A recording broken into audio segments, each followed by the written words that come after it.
Senator, welcome. Good to have you here. Thanks, Martha. It doesn't seem like there's much chance, though, of him going to Gitmo.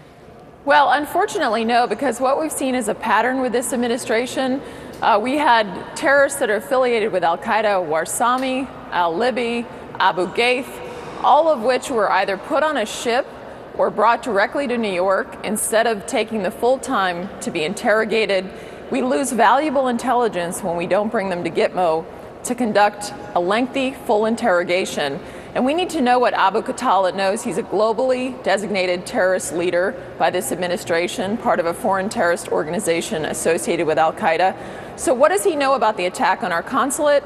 We know he was a leader in that attack. Who else was involved? But also, what else have they been plotting against not only us, our allies? And that's why bringing him to Gitmo and making sure there's a full, complete interrogation is what is the right thing to do for our country. Otherwise, we lose valuable information, and that is dangerous. You know, I would imagine that the administration would say that he will be interrogated on his way here. It's almost like a floating black site on its way to the United States. I know the president has said he wasn't in favor of those, but that appears to be what this guy is on right now.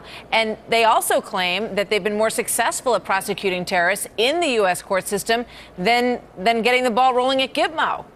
Well, Martha, there are two different issues there. Number one, it's ridiculous that people like Warsami and also Abu Khatallah now are on ships.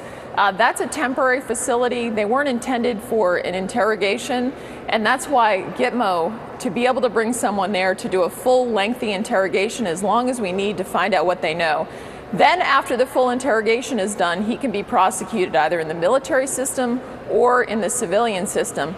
But number one priority has to be getting a full interrogation by our intelligence officials and the FBI to know what attacks has he been involved in, what has he been planning against our country. And the fact that this administration has really been circumventing that process, putting him on ships, submarines, places like that for a temporary interrogation instead of a full interrogation, that's dangerous, because if we don't know everything that they know, what is it that we're missing that we could protect our country with information that could prevent future attacks?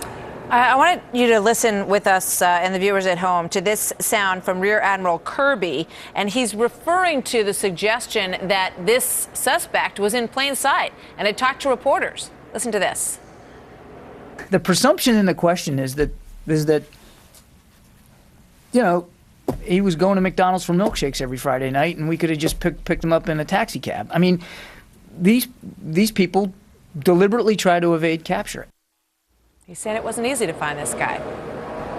Well, let me just say this. I want to thank our intelligence, military, law enforcement officials that captured Abu Khatallah. They did a great job.